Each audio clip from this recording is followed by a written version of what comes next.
지역의 이슈를 전문가와 함께 분석해보는 시간 헬로 이슈토크의 김세진입니다. 올 상반기 도시재생 뉴딜 사업에 경남도가 역대 최대인 국비 1,195억 원을 확보하며 지역에 활력을 불어넣고 있습니다. 지난 시간에는 경남도의 도시재생 사업을 총괄하는 경남연구원 도시재생지원센터장과 도내 지역의 사업들을 심사한 심사위원장과 전체 내용을 짚어봤는데요.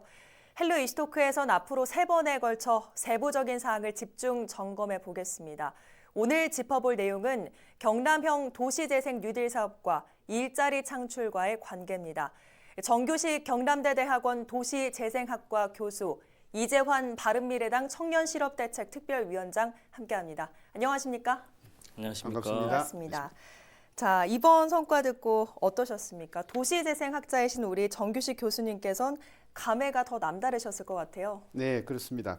공모 사업을 준비하고 신청한 그 지역, 선정된 모든 지역의 주민들과 지자체, 행정기관과 중간 지원 조직 전문가 여러분들이 합심하여 노력한 결과입니다. 네. 공모 기간 내내 주민들과 함께 협력으로 하는 공모 사업 계획 수립은 지난 여름을 열정으로 뜨겁게 달군 시간이었습니다. 네.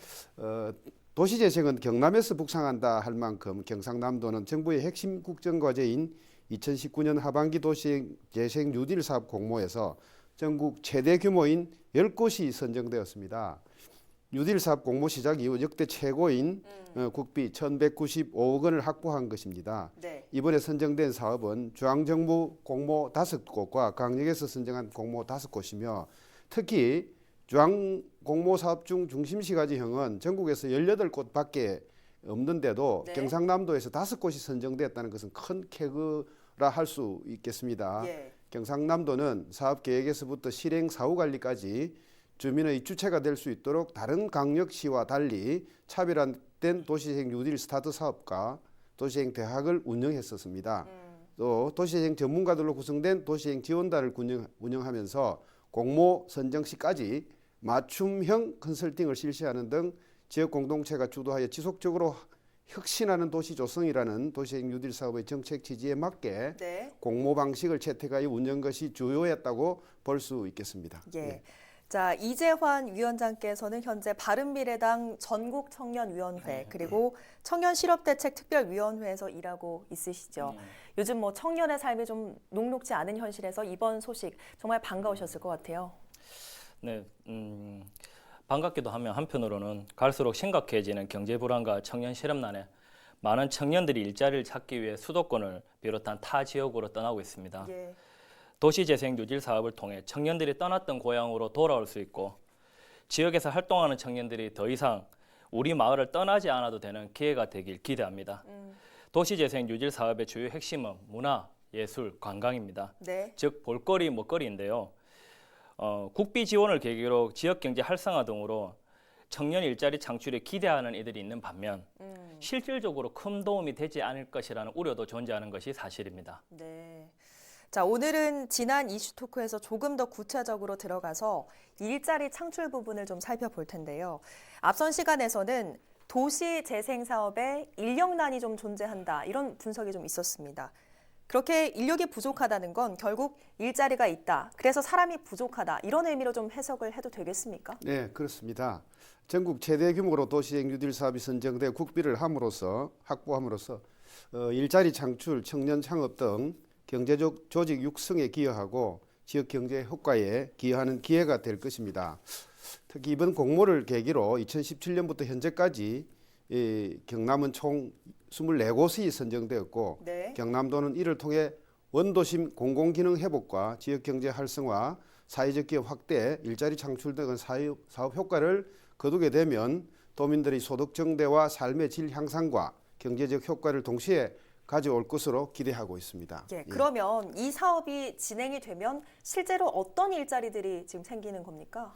네, 우선 그 도시재생 뉴딜 공모사업 선정으로 전문 인력 코디네이터 양성이 시급합니다. 네. 주민의 인식 변화를 위한 전문 활동가도 양성이 시급하죠.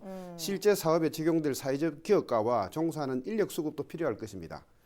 예를 들어서 마을 기업에 운영될 분야별 종사자 또는 전문 영역에 해당하는 업종별 기술자 또는 기능이 필요한 일자리 인력 창출이 필요한 것으로 보고 있습니다. 네. 예. 특히나 교수님께서는 스마트 시티와의 연계성에도 좀 주목을 하고 계시다고 들었는데 어떤 내용입니까? 예, 도시재생 뉴딜 정책에서 스마트 시티 기술을 적용할 때라고 저는 생각합니다. 네. 스마트 시티 정책과 도시 경쟁력 강화 및 삶의 질 개선을 위한 도시재생 뉴딜 정책은 정부의 그 100대 정책 과제로 국정 과제로 추진을 하고 있습니다. 네. 스마트 시티란 정보통신 기술로 도시 문제를 해결하고 도시 기능의 효율성과 효과를 극대화해서 시민들에게 공공 서비스의 질을 높이는 도시를 말합니다. 네. 다시 말하면 스마트 시티 기술을 연계한 도시 재생 사업으로 똑똑한 도시가 되는 것이죠. 예, 스마트 시티 기술인 공공 와이파이를 구축해서 공공기관, 공원, 관광지, 전통시장, 문화거리 등 시민들과 관광객들이 자주 이용하는 공공장소에서 누구나 무료로 이용 가능한 와이파이 서비스를 제공하는 것이 됩니다. 네. 즉 스마트 관광, 교통 서비스, 환경, 복지, 안전 등 도시의 제반 문제들을 해결하는 스마트 시티 기술을 연계한 도시행 뉴딜을 추진한다는 것이죠.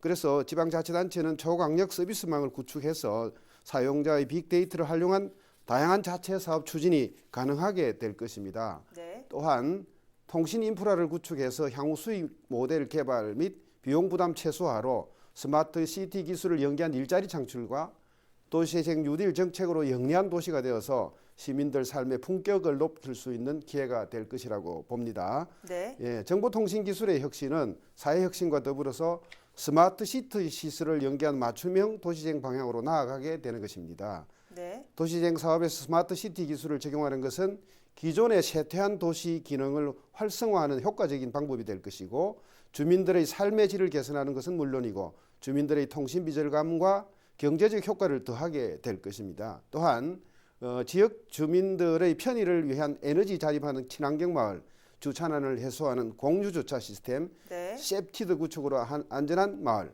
커뮤니티 헬스케어로 스마트 복지 등을 실현할 수 있겠습니다. 네. 공공 와이파이 구축과 함께 데이터 통신으로부터 스마트 시티를 연계한 도시재생 뉴딜로 가는 길이 될 것이라고 믿습니다. 예, 이렇게 도시재생과 스마트시티가 연계가 된다면 그야말로 이 도시재생의 청년들의 역할이 무엇보다 중요할 것 같아요. 네.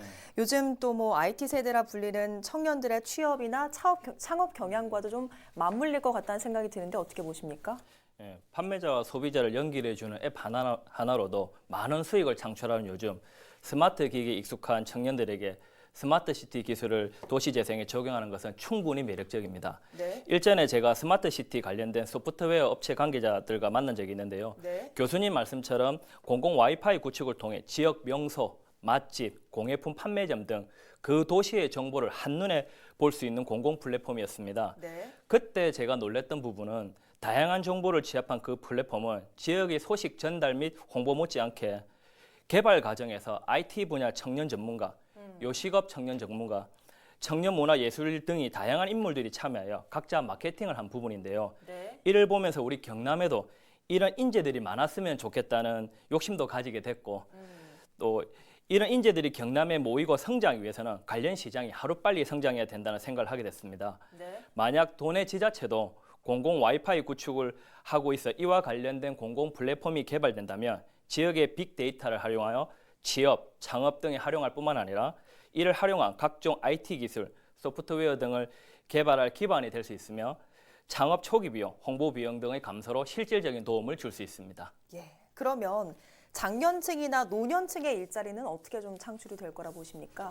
네, 도시재생 정책은 어떤 분들은 이렇게 비빔밥이라는 표현을 쓰기도 합니다. 네. 예, 그 이유는 그 지역 복지, 도시 공동 텃밭, 돌봄 교육, 집수리 사업, 소규모 재건축 사업, 문화예술, 사회주택, 화재 재난, 범죄 예방 안전 사업 등 정주 환경에서 일어날 수 있는 모든 일들을 적용하는 것이죠. 네. 예, 사회적 가치를 실현하는 사회적 경제 영역에서 마을 기업으로 일자리 창출이 가능할 것입니다. 주민, 전문가, 사회적 기업 등 다양한 주체들이 참여의 기회를 보장하고 지역 자원을 창조적으로 활용할 수 있는 역량 강화 교육을 시행해서 다양한 지원 계획을 수립하는 것을 말합니다. 지역 자산을 활용한 특색 있는 사업을 발굴하고 사회적 경제 활성화를 통해서 일자리 창출을 하고 네. 지역 경제 활성화를 위한 노력이 따라야 할 것입니다. 여기서 마을 기업이란 좀 구체적으로 말씀드리면 네. 지역 공동체가 주체가 되어서 지역의 특화 자원을 활용하여 지속 가능한 비즈니스를 통해서 안정적 소득 및 일자리 창출하는 마을 단위 기업을 말합니다. 지역 단위의 마을 기업은 청장년, 노년층이 함께하는 일자리 창출로 공급될 것입니다. 예. 자, 특히나 이재환 위원장께서는 지역 축제 개발에 청년들의 힘을 좀 기대한다라고 예. 들었거든요. 네. 앞서 말씀드렸듯이 도시 대생의 대표적인 사업은 문화, 관광, 예술 산업의 진흥을 통한 지역 경제 활성화입니다. 네. 즉 볼거리와 먹거리의 풍요로움인데요. 볼거리와 먹거리를 대내외적으로 알리기에 가장 좋은 마케팅 수단은 지역 축제 개발 및 활성화입니다. 네. 지역 축제가 다양해지고 활성화될 때 그에 따른 부가 효과도 발생하게 되는데요. 이를 위해서는 필수적으로 다양한 기획력이 인정받아야 됩니다. 네. 청년들에게는 창의적 사고와 도전 정신이 있습니다. 그렇지만 현실에서는 문화공연 관련 예산이 기획에 예산과 관련하여 기획비를 반영하고 있지 않습니다. 네. 이런 불합리한 구조 속에서 청년 문화 기획자들이 성장할 수 없습니다. 청년 문화 기획자들이 성장을 해야 다양한 공연과 이벤트가 진행되고 지역 문화 예술 산업이 발달할 수 있습니다. 네. 또 문화예술 분야는 숙련도가 중요합니다. 지역 축제를 통해 지역 청년 문화 기획자들이 성장할 수 있는 기회가 마련되어야 하는데 실질적으로 축제 참여 과정에서부터 기득권과 싸워서 사업을 획득해야 되는 구조입니다. 예를 들어 새로운 기획을 가지고 있더라도 공모 과정에서 요구되는 복잡하고 많은 서류 절차 때문에 포기하는 경우가 많습니다. 네. 이로 인해 행정적 경험이 많은 이벤트사 등이 축제 기획의 중심이 될 수밖에 없고 예. 청년 기획자들은 아이디어를 뺏기는 경우가 다반사입니다. 이에 기획에 대한 정당한 대가 지불, 공모 과정의 행정 서류 간소화 등을 통해 청년 문화 기획자들이 성장할 수 있는 지역 축제가 개발되고 활성화되어야 합니다. 이를 통해 지역을 지키고 앞으로 이 지역에 살아갈 문화예술 관련 인재를 키우고 지역 발전을 모색할 수 있습니다. 네. 결국 말씀해 주신 것, 청년 문화 기획자가 소외되지 않도록 하는 것, 이 부분도 사실 둥지 내몰림 현상과 좀 비슷한 맥락이라고 볼 수가 있을 것 같아요. 계획 단계에서 어느 정도 방어를 좀 해야 되지 않겠습니까? 네, 그렇습니다. 최근까지 시행한 우리 철거 위주의 재개발 재건축 방식을 벗어나서 경제, 사회, 문화 등 도시의 종합적 기능 회복을 추구하는 것이 도시재생 정책이죠. 따라서 도시재생 특별법에 의해 운영되는 것을 말합니다. 네. 이 특별법은 사업법이 아니고 지원법의 성격을 가지고 있습니다. 국가가 지원한다는 거죠. 네. 지자체가 계획을 실행하고 국가가 중앙정부가 지원하는 제도를 말하는 것입니다. 그러니까 지방자치단체가 계획 단계에서부터 젠트리피케이션, 이 소위 말하는 둥지 내몰림 현상 계획을 세워야 합니다. 도시재생 활성화 지역에서 상생 협약이란 법적인 제도적인 장치가 법규 내에 내재하고 있습니다. 예. 네.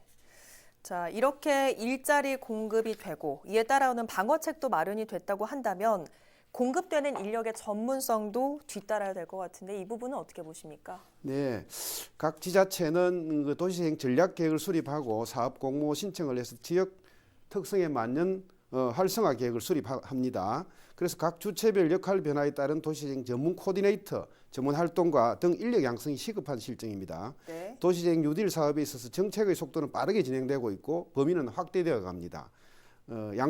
양성과 수급이라는 과제가 시급한 것이죠. 구슬이 스말이라도 끼어야 보배이듯이 아무리 좋은 정책이라 해도 정책을 연결하고 조율하는 중간 지원 조직과 전문 코디네이터 활동가에게 권한과 역할, 보상체계 등 통합적 시스템이 함께 필요할 때입니다. 네. 앞서 말씀드린 대로 경남에서 도시재생은 경남에서 북상한다라고 했습니다. 그 이유는 창원시 마산 지역은 10년 전부터 국가연구 최초 시범 자격이었고 도시재생 1번지로서 선구자 역할을 해왔었습니다. 그리고 현재 경남대에서는 전국에서 제일 처음으로 학부의 도시재생 전공 과정과 대학원 도시재생학과 설립이 되어 있습니다. 네. 전문 연구자 그룹이 인력을 양성하고 있다는 것이죠. 그리고 사업 지역마다 지역 특성에 맞게 시민대학을 통해서 활동가를 양성하기도 하고 네. 특별 과정을 통해서 주민들의 정체성을 확립하고 인식 변화와 함께 역량을 높여서 삶의 질을 높이는 계기가 마련되어야 할 것입니다. 네, 말씀해 주신 것들을 잘 활용해서 일자리를 원하는 구직자들이 이런 지자체 방향성을 좀 파악하고 움직인다면 새로운 일자리 생태계가 좀 조성되지 않을까 그런 기대감도 들어요. 사례를 토대로 이야기하고자 합니다.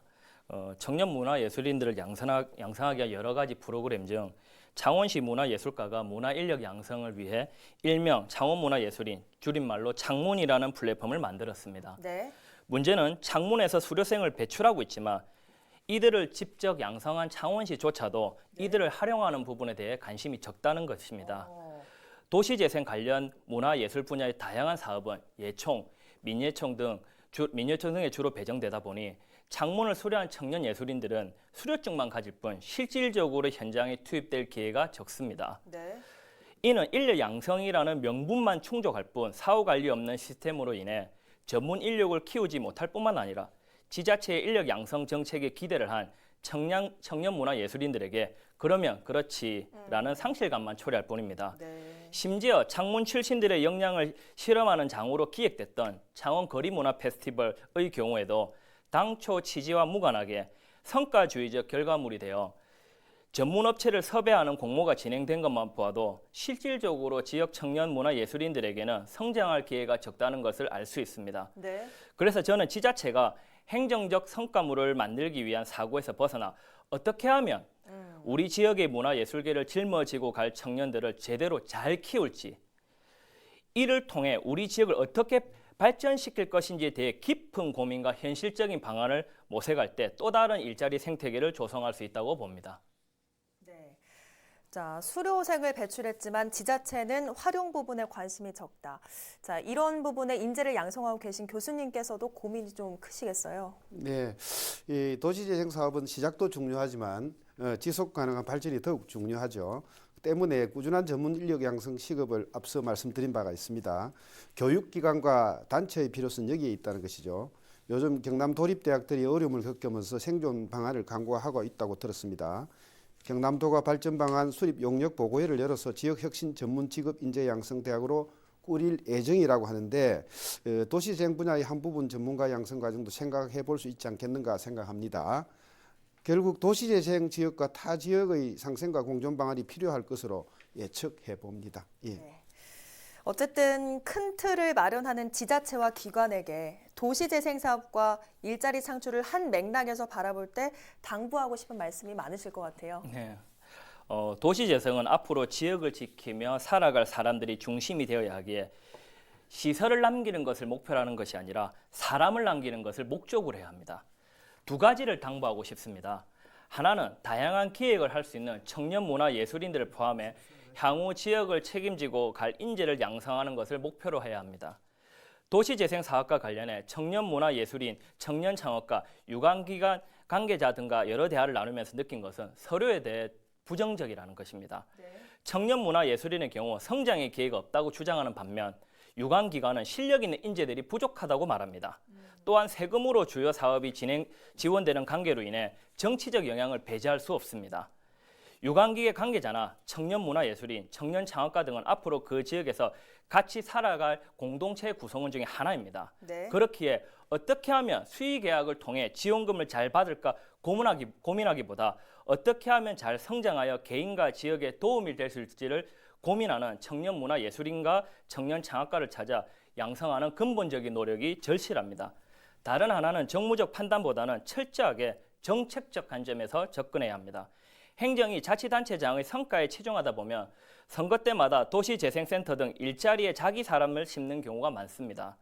이로 인해 장기적, 지속적인 관점에서 접근해야 될 도시재생을 담당하는 유관기관에서 중간 조직이 무너지는 경우가 발생합니다. 네. 그렇게 향후 활동가 등 지원 조직의 고용 안정 보장을 통해 정책의 안전성을 보장해야 합니다. 또한 지방의원이나 주민조직 대표들이 도시재생 사업에 권력이 되는 부분은 철저하게 배격해야 합니다. 주민 중심이라는 본질에 부합하도록 지속적인 노력과 감시를 게을리해서는 안 됩니다. 도시재생은 지속성 확보가 필수적이며 앞으로 살아갈 우리 지역을 어떻게 하면 발전시킬 수 있을지 책임 있는 자세로 고민해야 합니다. 네. 이는 도시재생이 지역의 미래를 결정할 수 있기 때문입니다. 네, 알겠습니다. 도시재생 뉴딜 사업에 있어 오늘 주제와 같은 고민이 도시를 넘어 도민을 살리는 기회가 될 가능성에 기대를 걸어봅니다. 오늘 헬로 이슈토크 여기서 마칩니다. 함께해 주신 여러분 고맙습니다.